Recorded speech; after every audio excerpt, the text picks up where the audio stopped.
get away from Get me. away. If I was you, I'd watch what you say to me. What you say? Snakes all in my bed, wanna lay Lay with with me. me? This ain't no motherfucking game, why you play with me? What? Don't play What? with me, this the only thing Hey. I love. What's up, y'all? Welcome to Kase Court Podcast. It's your boy Kase, the realest basketball fan alive, and I'm live from Las Vegas, West Side. Thank you for tuning in. You know what I'm saying? And today is the first episode, not the first official episode, but this is just the prelude for my fantasy league. You know what I'm saying? So let me give you a little bit background on this league that I'm talking about. Shout out to Jenner. That's our commish. He put together a 30-team Dynasty fantasy basketball league. It's 9 categories, just the standard categories. You know what I'm saying? It's hosted on Fantrax, and let me tell you, man, the competition looks pretty brutal. We just had our inaugural draft last month. In August. It lasted over the span of about 3 weeks. I know, my bad. I was a bit pushy about the picks, but I wanted to get it done. I had shit to do, you know what I'm saying? So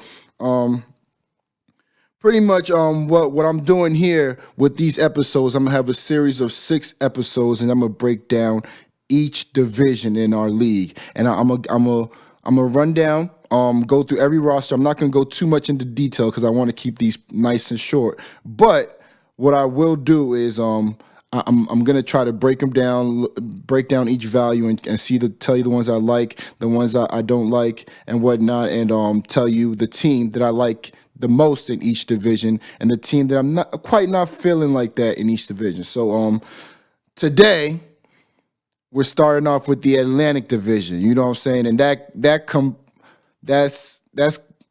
okay. So within the Atlantic Division we have Boston, Brooklyn, New York, Philly, and Toronto. All right.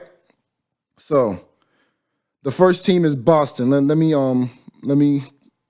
pull up Boston here and take a look at who they got.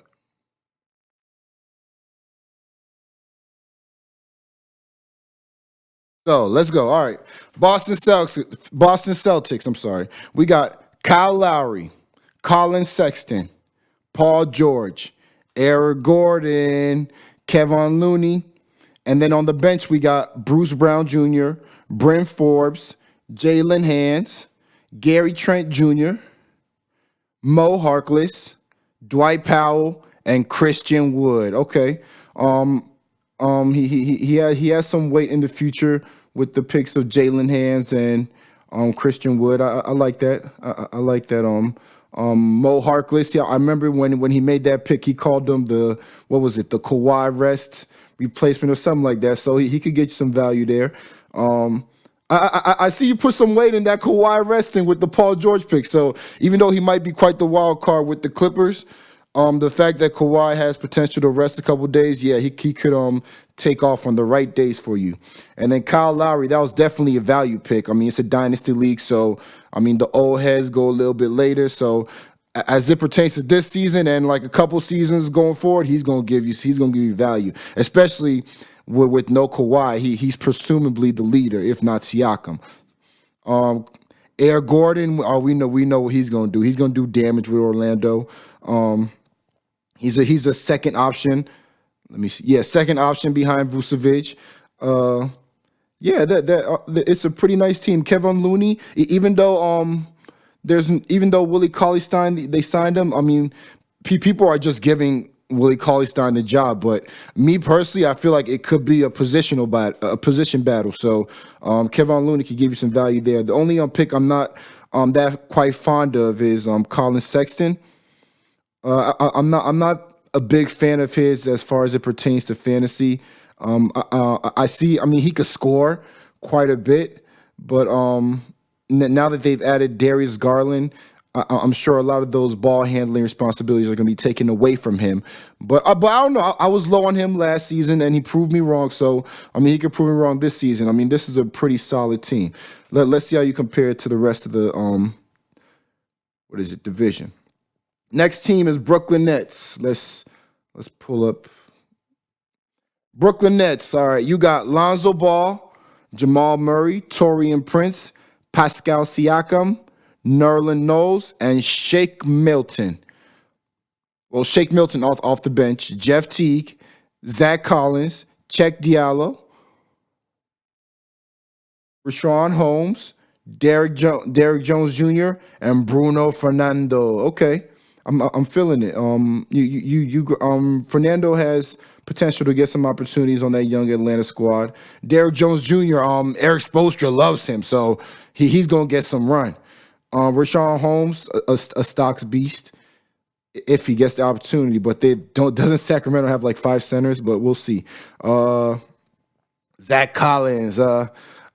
I know a lot of people. I mean, even me, I'm a big fan of Zach Collins. He went to Bishop Gorman, which is out here in Vegas. He went to school with my little brother and all that. But it's like, I mean, as far as when I watch Portland, even though I want him to get the starting 4 job, I believe the way Terry Stotts has been coaching, he might not get that starting job. He might be running, but he's gonna get a lot of run regardless. But I don't know. But they got Nurkic and Hassan, so I guess they have to play him at the 4. So yeah, I could be wrong. He might be forced to be played at the 4. So we'll see how that goes. Jeff Teague, he can give you some value. We all shied away from him, so that was a pretty decent pick based on where he went. Shake Milton, okay, that's a future pick. So Nerlin Knowles. Okay, OKC. We'll see what his role looks like in OKC. So that was a nice little pick, to kind of match with Rashawn Holmes. And Derrick Jones. Yeah, you have a pretty nice stocks potential. Even here with Siakam, yeah, we all see we know he's gonna take that step forward without Kawhi for sure. Taurean Prince.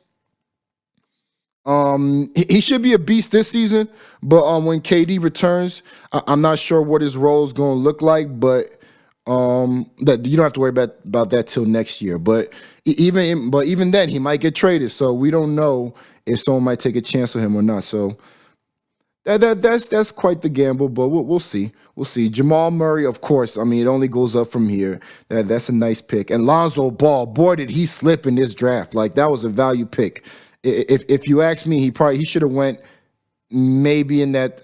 I don't know when did he get drafted. I can't quite remember, but I was staring at him like, whoa, he is still on the board. So that was definitely a value pick right there. Overall, when I'm looking at your squad, I do like, based on the age range of your players, you did a good job of picking some nice young players within the same age range, so they should mature or develop at the same rate. So, I mean, good job. And even like based on your youth, even though they might not ball out early, I mean, probably Jamal Murray and Ball based on their opportunities, and Siakam. But even though they might not be like beastie, if you know what I mean, early, but they could really take off in the second half. So, you got a nice future, and you could be dangerous right now. I like it. I like what I'm seeing. So next squad is the New York Knicks. Let's see. New York Knicks. Okay. New York Knicks.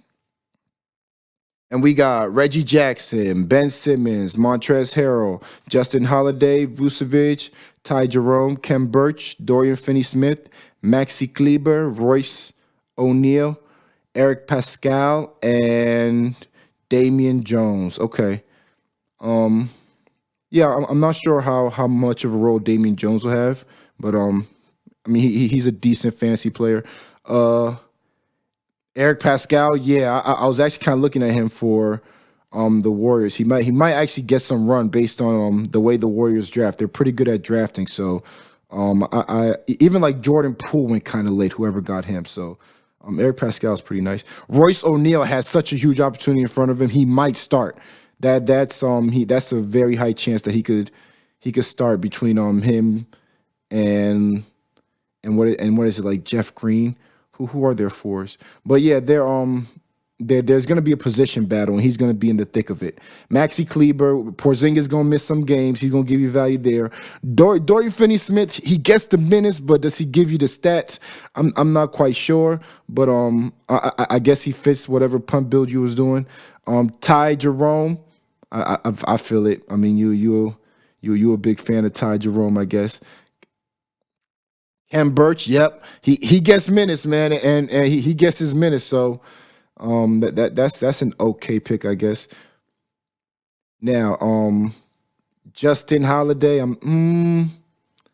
that's the only pick I'm kind of like, how much run is he gonna get? Run and usage is he gonna get in Indiana? They have quite a few guards and forwards out there, so or I guess if you could see him starting over McDermott, but that might be a stretch. Vucevic is, man, that's a great pick. In fact, like your duo of Vucevic and Ben Simmons is very dangerous. That could lead you pretty far, and especially if Montrezl Harrell steps up or even repeats what he did last season, which I don't see happening. I mean, I really do believe last season was a product of lack of superstardom on the team, I would say. But now that Kawhi and Paul George are on the squad, like he's gonna play more of the. I mean, he's gonna play a big role, but so like when you're watching the games, he's still gonna be a monster. But as far as number wise, I don't know how well he'll do in that department, and that's what this is about as far as fantasy goes.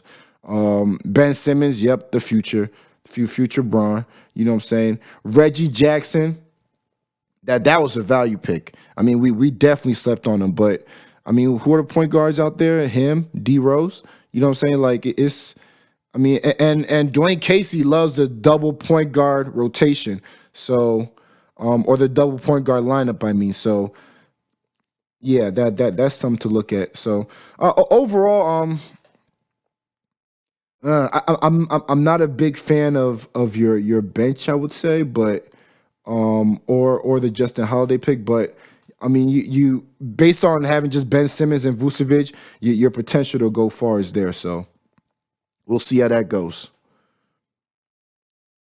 Next up, we got Philly.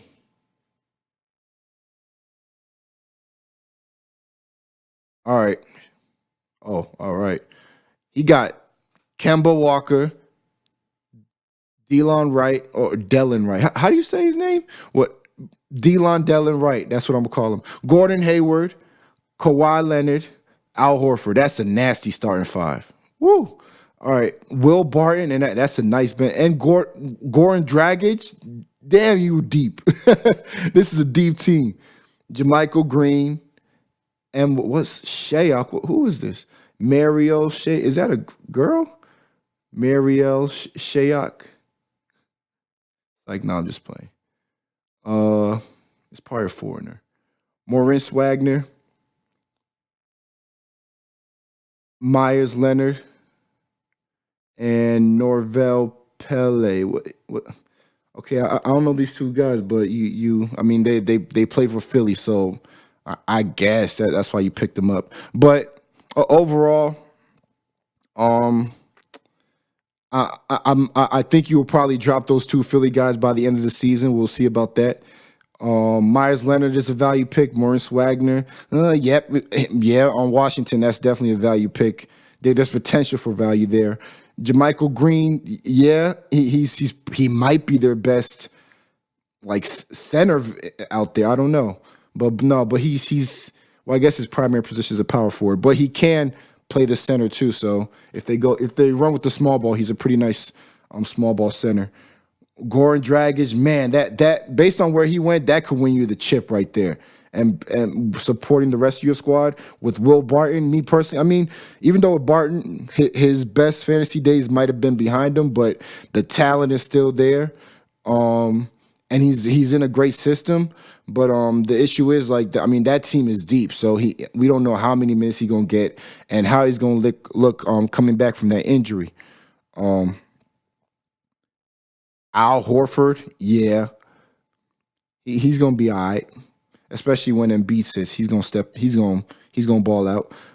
Kawhi Leonard, we know what he's gonna do. Gordon Hayward, yeah, Gordon Hayward is probably going to step up based on, with Kyrie leaving. Me personally, I feel like Kemba fits that team way better. So Gordon Hayward, I mean, he looked great whenever Kyrie sat last year, if you noticed. So I think he's back. It's just the chemistry that really threw him off and didn't allow him to really shine the way he could.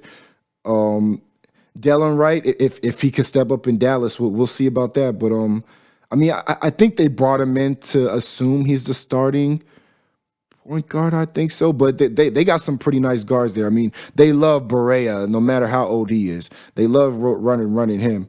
Seth Curry's. I mean, yeah. Didn't they sign him back? I think so, but yeah. But regardless, Delon Wright is a nice fantasy player, and this is Dynasty, so that's a great pick.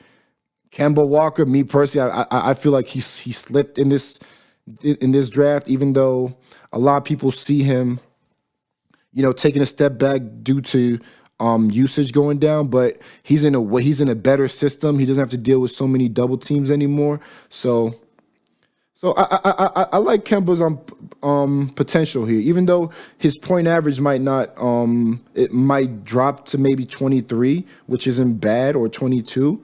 But his efficiency might go up, and turnovers might go down. So we'll see. That's a pretty solid pick overall. Yeah, this team. I mean, based on everything we've been looking at and running this league through, it pretty much says Philly's taking it. But we gonna have something to say about that. Now, last but not least, we got Toronto Raptors. Let me pull them up. Toronto Raptors, we got Bradley Beal, Eric Fournier, Willie Cauley-Stein, Tobias Harris, Mark Gasol, Avery Bradley, Josh Hart, Patty Mills, Rondé Hollis-Jefferson, Andre Iguodala, Chetty Osman, and Ante Zizic. Is that Z shit? You know what I'm saying? But Ante Zizic is a pretty nice value based on just where Cleveland is as a franchise. I mean, we know they so annoying with they gonna start Tristan Thompson and who else is on that squad? But they gonna start some annoying starting lineup, and Zizic and Larry Nance ain't gonna start. Like, it's gonna be something dumb like that. But overall, like, I mean, if they snap out of that, Zizic is one heck of a value. Chetty Osman, same thing. I mean, as long as you're in Cleveland, there's opportunity for usage. So that was a great value pick right there. Iguodala, I don't know how much he's gonna do for you during the regular season, but hey, it's a 30-team league. Value is value, especially if he can give you a 1-1-1. You know what I'm saying? So that's some value there. Rondé Hollis-Jefferson, I mean, we believed in him for so long, and like he's been letting us down, But hey, I mean, how old is he? He's still like in his young 20s or whatnot, entering his prime. So you never know. I mean, it's a dynasty league, so he could pop off any minute. So that's a pretty nice pick, and it's in Toronto where Kawhi left. So whenever a superstar like that leaves a squad, it's like you dive in on those players because you don't know what it's gonna look like. Patty Mills. Was that the auto pick? Oh nah, but that we gonna call him Auto Patty. Josh Hart, I like this pick. I mean, I like the pick as a player. I don't like the pick with as far as opportunity because even though I mean, if they move Drew Holiday or something like that, oh yeah, bet. I'm in on this, but based on just being in the Pelicans, all of a sudden we look at the Pelicans and they stacked. Like, really, the Pelicans are stacked. But that's what it is next season. So I mean, Josh Hart is gonna be fighting for minutes. He might be playing 20, 18, 22 minutes, but his potential as a player is there. So that's a great pick. Avery Bradley, I'm not a big fan of picking up these Laker scraps because all Lakers did was just pick up a bunch of playoff bodies. Like, I mean, outside of like Bron, AD, and like Kuzma's probably gonna be their young legs throughout the regular season. But outside of that, it's like, okay, is KCP gonna rise back to prominence again or something like that? But overall, or I guess Alex Caruso, the Lakers camp has been buzzing about or whatnot. But let's just stick to Avery Bradley. Overall, I'm not a fan of the little pieces around the Lakers because I don't know how they're gonna contribute on a game-to-game basis. But But hey, I mean, he's the type Avery Bradley's type of player that could fit beside Braun. So we never know what that could look like. He could fall into a big role next season. So we'll see. Marc Gasol, he's a bit old, but hey, it's in Toronto. A lot of usage is gone. He's pretty. I mean, people forget how good Marc Gasol is, man. Wasn't he given damn near first round value or something like that when he was in Memphis before the trade? So hey, I mean, with no Kawhi, I mean, a lot of people are pretty big on Siakam. I'm not that big on Siakam, but I do agree that he's gonna step up, but I don't see him stepping up to like that stardom level that everybody's kind of seeing him step into. But so I believe Marc Gasol is gonna step up big time next season. Like Kyle Lowry and Marc Gasol gonna be big next season. To Tobias Harris, yeah, that's a pretty good pick. Based on Jimmy Butler leaving, that's a lot of. I guess he steps into the third option role. I mean, based on like Ben Simmons, a passer. So if you play beside Ben Simmons and you're a third option, you're damn near like the second option as a scorer. So that could turn to a pretty value pick right there. Willie Cauley-Stein, yeah, based on what he could do, yeah, that was a nice pick. But the one thing about Willie Cauley-Stein is it could be a position battle between him and Kevin Looney, like I said earlier. So we'll see how he handles that starting role and how quick he can get acclimated to the offense and whatnot. Because that's what the Warriors care about, man. How well can you play within them? Like they try to analyze that pretty quickly. So Eric Fournier, yeah, he's always a sleeper every season, but he's one of those hot and cold. Like he'll go hot for a month and cold for a month. So it all depends on when you catch him. Bradley Beal, now, yeah, this is a wild card. Just not based on him as a player because he's reliable. He's such a reliable player, but as far as his situation, it's so volatile. We don't know. Of course, we know the return of John Wall, not this season, but next. It's not even like in the middle, like end of next season.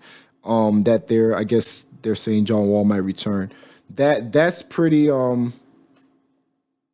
How would I say? Like that's like a black cloud that we're not even sure if it's going to rain or not, because we don't know if what the Wizards' plans are. So if they don't make any moves or anything like that, and John Wall just returns, all right, we know how that goes. The usage for Bradley Beal goes down, and this upcoming season might be his best season in fantasy as far as it goes. But if they blow the shit up and John Wall is somewhere else and like Bradley Beal's like the lone star on some team, then hey, like this could turn to a real value pick based on where he went, especially his age. He's still young. Like people don't get like how young Bradley Beal is just because he's been good for so long. Like pretty much he stepped in like a couple years and he was like already scratching the surface as in like potential all-star. So yeah, I really love the Bradley Beal pick, and you going, yeah, that's a fun pick right there. So that was the last team within the Atlantic Division. So I guess now I gotta look back and say which team do I like the most. I mean, I think it's pretty obvious based on my reaction. I like the Philly team the most. I mean, it's pretty stacked from the first seven is just undeniable, you know. I mean, yeah, the only wild card I would say is Kawhi Leonard. We don't know how much of a load management he'll be under. If he plays any more than he did last season, then it shouldn't be a big problem for you. But I don't know. Last season was a problem for me because I had him last season, and that damn near did take me out. I didn't even want to talk about it. But Kawhi Leonard, him being with the Clippers, I don't think him changing teams plays a big part in his stats changing because he is who he is. But yeah, that load management is quite the question. And if he rests on the wrong days, it could cost you the championship based on like the other teams. I mean, it's a pretty competitive league, so you gonna need him. And then if I were to say the team that I'm probably not feeling the most, yep, you got it coming. The Knicks. I think the Knicks. Just based on just based on some of the bench pieces, I don't really see a lot of, because okay, Ben Simmons, right? Yeah, you did a great job with Ben Simmons and Vucevic. Like that's a crazy combo. When you got those two, I was like, here we go. This is gonna be a problem. You know what I'm saying? I'm as you could tell, I guess I'm not that big of a fan of the Montrezl Harrell pick as far as his numbers go.